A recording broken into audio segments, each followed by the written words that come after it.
Halo guys, balik lagi bersama Bang Theo di sini. Kali ini Bang Theo akan melanjutkan cerita Against the Sky Supreme. Buat kalian yang penasaran, langsung saja ya simak video kali ini. Pada saat ini, di Menara Giok, beberapa penatua divisi Jiwa Suci dan divisi 5 Jiwa, senyum mereka sebelumnya telah sirna seketika. Karena di antara 39 murid yang dibunuh oleh Tanyun, ada murid kesayangan mereka. Kebencian memenuhi hati para penatua itu. Mereka tidak sabar untuk menyiksa Tanyun hidup-hidup. Tanyun ini hanya dalam beberapa tahun di Sekte Suci Huangfu, dia sudah memiliki 2 calon istri. Dan Te Xuanzong mengerutkan kening, memikirkan putri kesayangannya yang belum menikah. Dan Te Xuanzong memutuskan bahwa tidak peduli berapa banyak istri yang akan dimiliki Tanyun di masa depan, putrinya harus menjadi istri utama bagi Tanyun. Sambil memikirkan hal itu, dan Te Xuanzong merasa sedikit lega.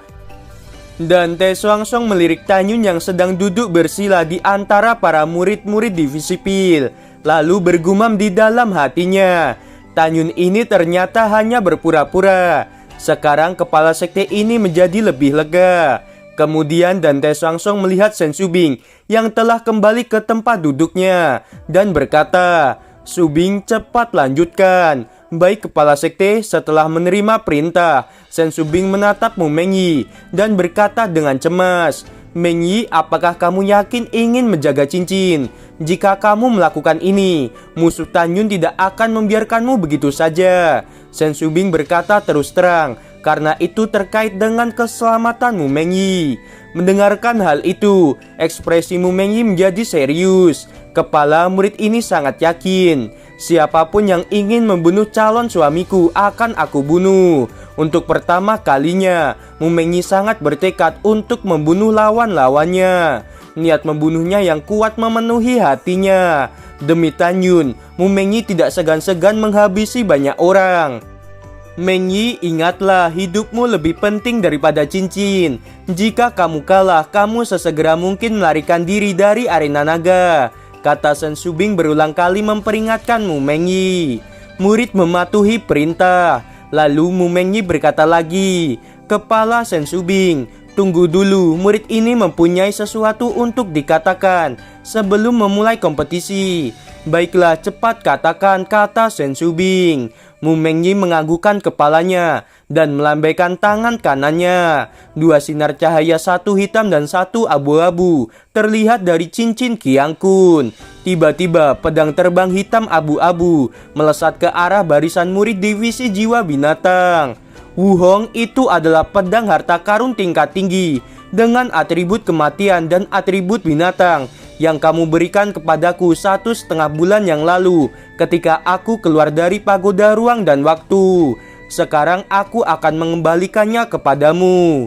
Mu Mengyi menatap lebih dari 60.000 murid divisi Pil, mengepalkan tangannya dan berkata dengan pelan, "Apakah di antara kalian ada yang memiliki pedang terbang dengan atribut kematian dan binatang? Jika ada, apakah bisa aku meminjamnya?" Ketika tidak ada yang menjawab, seorang murid perempuan cantik berkata, "Saudari Mengyi, aku memiliki pedang terbang dengan atribut kematian di sini, tetapi itu hanya pedang roh tingkat menengah." Wanita itu benar-benar malu mengatakannya, karena pedang satu-satunya miliknya hanya pedang roh tingkat menengah. Selain itu, wanita itu juga tahu jika musuh dan kita berada di ranah yang sama. Musuh memiliki pedang harta karun dan kita hanya memiliki pedang roh, maka dalam beberapa saat pedang roh itu akan hancur. "Apa hanya pedang roh tingkat menengah?" gumam Mu Mengyi sambil mengerutkan kening. Tiba-tiba Tanyun memikirkan sesuatu. Tanyun memandang Danyu dan yang lainnya, lalu berkata, "Kenapa kalian hanya terdiam? Aku mendengar bahwa ada seorang senior yang memberi banyak pedang pada kalian. Mengapa kalian tidak meminjamkannya pada Mu Mengyi?" Danyu lalu berkata, "Kakak ipar, kami juga memiliki pedang, tetapi sebagian besar milik kami adalah pedang roh tingkat rendah. Apakah kakak ipar ingin meminjam dari kami?" Mu Mengyi memandang pada murid perempuan yang tadi menawarkan pedang roh tingkat menengah dan berkata, Terima kasih atas kebaikanmu. Aku khawatir satu-satunya pedangmu akan hancur jika aku menggunakannya. Jadi aku akan meminjam milik murid tukang saja. Baiklah saudara Mengyi, kata murid perempuan itu. Segera Danyu dan 11 murid tukang lainnya melompat ke arena naga nomor 2 dan memberikan 12 pedang terbang pada Mu Mengyi. Di antara 12 pedang terbang, 11 adalah pedang roh tingkat rendah, 7 pedang beratribut kematian, dan 4 pedang beratribut binatang. Hanya ada 1 pedang roh tingkat menengah beratribut kematian milik Danyu. Seharusnya ini cukup, kata Mu Mengyi sambil memasukkan 11 pedang ke dalam cincin Qiang Kun. Mu Mengyi hanya memegang 1 pedang roh tingkat rendah beratribut kematian. Pada saat ini, semua murid divisi jiwa binatang ingin membunuh murid pengkhianat, yaitu Mu Mengyi. Banyak dari murid penegak hukum, murid divisi 5 jiwa, dan divisi jiwa suci yang baru saja dibunuh oleh Tan Yun. Pasti kerabat dari murid yang dibunuh itu akan mengincar Mu Mengyi. Ketika Shen Shubing akan mengumumkan kompetisi dimulai, Mu Mengyi berkata, kepala murid ini tidak menerima tantangan serangan kelompok, hanya 1 lawan 1. Begitu Mu Mengyi selesai berbicara, semua orang yang ingin membunuh Mu Mengyi berebut untuk menjadi yang pertama menantang Mu Mengyi. Shen Shubing berkata dengan dingin, siapapun yang pertama kali melompat ke arena naga nomor 2 adalah penantangnya. Jika ada orang lain yang naik, kepala ini akan membunuhnya. Mendengarkan hal itu, para murid yang ingin membunuh Mu Mengyi memikirkan 30 murid yang telah dibunuh oleh Shen Shubing sebelumnya. Tiba-tiba mereka menjadi terdiam. Semuanya aku menyarankan untuk kalian yang ingin membunuh Mu Mengyi harus berbaris di belakangku. Pada saat ini, seorang murid laki-laki dari divisi jiwa binatang berteriak dan muncul pertama kali di arena naga nomor 2. Dalam beberapa napas, banyak murid yang sudah berbaris. Meskipun hanya ada 100 kota tantangan, tetapi murid yang berbaris lebih dari 100 orang. Banyak orang berpikir bahwa mereka bisa membunuh Mu Mengyi, tetapi murid yang berbaris di nomor urut lebih dari 100 tidak mundur dari barisan. Mereka sedang menunggu seseorang keluar dari barisan setelah melihat kemampuan Mu Mengyi, sehingga orang-orang yang di barisan nomor 100 lebih bisa maju ke barisan lebih depan. Pada saat ini, niat membunuh yang kuat memenuhi sekeliling. Tiba-tiba, puluhan ribu murid divisi jiwa binatang mulai bergerak menuju bagian belakang barisan. Semua murid divisi jiwa binatang mengetahui bahwa tidak ada begitu banyak kota untuk menantang Mu Mengyi. Tetapi tujuan mereka melakukan hal ini untuk memberitahu semua orang bahwa mereka sudah bertekad untuk membunuh Mu Mengyi. Melihat adegan ini, Wu Hong di atas menara giok menunjukkan ekspresi setuju dan bahagia. Pertempuran yang menentukan akan segera dimulai, hanya menunggu perintah dari Shen Shubing. Ketika Shen Shubing melihat bahwa Mu Mengyi sudah siap, Shen Shubing tampak serius dan berkata, kepala divisi ini mengumumkan bahwa divisi pil siap menjaga cincin. Setelah itu, seorang murid di urutan pertama melesat menaiki arena naga dan berdiri sejauh ratusan kaki dari Mu Mengyi. Murid itu bernama Luke, alam jiwa janin tingkat kesempurnaan. Puluhan ribu murid divisi jiwa binatang sangat mengenal murid ini karena dia menempati peringkat 320 dalam kekuatan di antara murid-murid divisi jiwa binatang. Cincin Qiang Kun Luke menyala. Tombak hitam muncul di tangannya, menunjuk Mu Mengyi dan berkata, kamu mengkhianati guru. Hari ini kamu akan mendapatkan konsekuensi dari mengkhianati guru. Senior Luke bunuh Mu Mengyi. Para murid divisi jiwa binatang berteriak, jangan khawatir, mudah bagiku untuk membunuh wanita pengkhianat ini, kata Luke sambil tertawa. Luke menggunakan jiwa janin binatangnya dan kekuatannya meningkat 10 kali lipat. Setelah itu, gelombang kekuatan spiritual seperti ular piton melingkari tubuhnya dan memasuki keadaan kekuatan penuhnya. Jelas Luke sebenarnya tahu membunuh Mu Mengyi tidak semudah yang dia katakan sebelumnya. Luke menunjukkan teknik terkuatnya. Dia menginjak tanah dan melompat ke udara setinggi 100 kaki. Dengan tombak hitam di tangannya, membentuk bayangan tombak sepanjang 3 kaki berada di udara. Sesaat kemudian, ratusan bayangan tombak terbentuk di bawah kakinya. Luke meraung, dan segera ratusan bayangan tombak dilesatkan ke arah Mumenyi. Beberapa bayangan tombak lainnya yang sedang melesat di udara meledak satu persatu di sekeliling Mumenyi. Pada saat yang sama, Luke memegang tombak, menukik ke bawah dengan cepat dan menyerang Mumenyi. Menurut pendapatnya, Mumenyi pasti terluka parah karena ledakan sebelumnya. Bahkan jika Mumenyi tidak mati di bawah serangan ledakan tombak terkuatnya, Luke bisa segera membunuh Mumenyi setelah itu.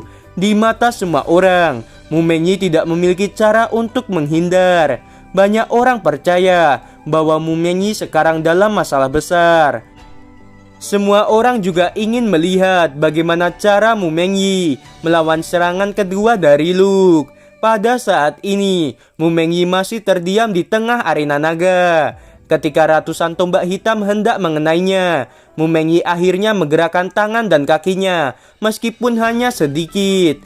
Mumenyi berteriak, "Kitab Nirvana, tirai cahaya!" Tangan kiri Mumenyi bergerak seperti kilat di depan dadanya. Dan segera kekuatan spiritual yang besar mengembun dari seluruh tubuhnya. Tirai cahaya berbentuk seperti bola transparan berdiameter 10 meter menyelimuti Mumenyi. Tiba-tiba ratusan bayangan tombak milik Luke yang mengarah ke arah Mumenyi menabrak tirai cahaya. Itu seperti air hujan yang sedang menabrak tembok. Pada saat ini, bayangan tombak yang besar dilesatkan secara vertikal di udara, tepat di atas Mumenyi yang sedang dilindungi oleh tirai cahaya yang terlihat sangat tipis. Bayangan tombak besar milik Luke masih tidak bisa menembus tirai cahaya milik Mumenyi. Wanita sialan, tidak peduli seberapa kuat pertahananmu, kamu tetap akan mati hari ini. Luke menunjukkan tatapan garangnya, mengepalkan tombaknya di kedua tangan dan menusuk ke arah tirai cahaya tipis di atas kepala Mumenyi. Ketika tombak Luke hendak menembus tirai cahaya, Mumenyi tiba-tiba mendorong tangan kirinya ke atas dan berkata, "Teknik pembunuh tirai cahaya." Tiba-tiba tirai cahaya tipis yang berbentuk bola transparan berdiameter 10 meter melebar dengan cepat dan terpecah belah dengan kuat di udara yang menyebabkan ruang sekitar bergetar. Setelah tirai cahaya yang berbentuk seperti bola transparan itu pecah, pecahan tirai cahaya melesat ke arah Luke. Suara teriakan ketakutan terdengar di udara dan Luke terpotong-potong oleh pecahan tirai cahaya. Tubuhnya yang terpotong-potong jatuh ke dasar arena naga. Mumenyi mengeluarkan kekuatan spiritual yang melindungi tubuhnya, sehingga potongan daging dan darah milik Luke tidak menyentuh tubuh cantik milik Mumenyi. Teknik macam apa ini? Kenapa kepala ini tidak pernah melihatnya? Di Menara Giok, Wuhong terkejut saat melihat Mumenyi menggunakan tekniknya barusan ini. Wuhong merasa tidak pernah mengajari Mumenyi teknik itu. 8 kepala divisi dan bahkan semua orang tidak mengetahui teknik milik Mumenyi. Pada saat yang sama, mereka tidak mengetahui apakah teknik milik Mumenyi itu kuat atau lemah. Dan Daesungsong memandang Mumenyi, matanya menyimpit dan bergumam, gadis ini hanya tirai cahaya pelindung tubuh, tidak hanya bisa memblokir serangan, tetapi juga membunuh lawan dengan ranah yang sama. Ketika semua orang bertanya-tanya jenis teknik apa yang telah Mumenyi kembangkan, Tanyun memandang Mumenyi dan kedua matanya menunjukkan kekaguman dan kebahagiaan. Tampaknya Mengyi benar-benar telah berhasil menguasai kitab Nirvana bagian pertama tahap awal, kecil dan besar. Jika tidak, Mengyi tidak mungkin bisa membunuh orang yang ranahnya sama dengan dirinya dengan mudah. Tiba-tiba suara ejekan yang keras terdengar. "Mengyi, pengkhianat yang tidak tahu berterima kasih, kamu mati saja." Tanyun menoleh dan melihat seorang murid perempuan dari divisi jiwa binatang melompat ke arena naga nomor 2. Murid wanita itu memegang pedang dan menyerang ke arah Mengyi. Cahaya pedang yang tajam menyerang ke arah tenggorokan Mengyi seperti kilat. Langkah spiritual Nirvana. Ketika ujung pedang hendak menusuk Mu Mengyi, sosok Mu Mengyi menghilang dan melesat melewati murid perempuan dari divisi jiwa binatang dan tetesan darah mengalir. Detik berikutnya, Mu Mengyi muncul di belakang murid perempuan itu. Samar-samar terlihat bahwa ada darah pada pedang roh tingkat rendah di tangan kanan Mu Mengyi. Murid perempuan itu tidak percaya. Darah terus mengalir keluar dari lehernya. Murid perempuan itu ingin menggerakkan tangannya untuk menutupi lehernya. Dan ketika tangan kanannya baru saja diangkat, dia jatuh di atas arena naga dan mati. Mu Mengyi telah menyayat tenggorokannya hingga mati.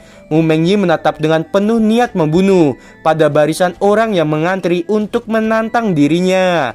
Mu Mengyi seperti iblis perempuan dalam 2 gerakan membunuh 2 murid divisi jiwa binatang. Teknik pedang yang sangat cepat, bahkan murid terkuat ke-115 dari divisi jiwa binatang kita terlihat sangat lemah di hadapan Mu Mengyi. Ya, Mu Mengyi ini tidak hanya mengkhianati divisi kita, tetapi sekarang Mu Mengyi dengan kejam membunuh murid divisi jiwa binatang. Mu Mengyi memang wanita sialan, kata seorang murid divisi jiwa binatang. Tan Yun yang sedang duduk bersila melintas dan muncul di depan murid itu. Pada saat berikutnya, Tan Yun tiba-tiba mencekik murid itu dengan tangan kirinya dan mengangkatnya tinggi-tinggi. Tan Yun, apa yang kamu inginkan? Kata murid itu. Aku mendengar kata-katamu dengan jelas. Mengyi adalah murid divisi Pil. Kamu tidak berhak mengatakan hal seperti itu, kata Tan Yun. Tiba-tiba Wu Hong berdiri berteriak. Tan Yun, apa yang kamu lakukan pada muridku? Cepat lepaskan muridku. Gimana teman-teman, episode kali ini semakin seru bukan? Buat kalian nih ya yang masih penasaran sama kelanjutannya, langsung saja ya subrek channel Bang Teo ini. Terima kasih.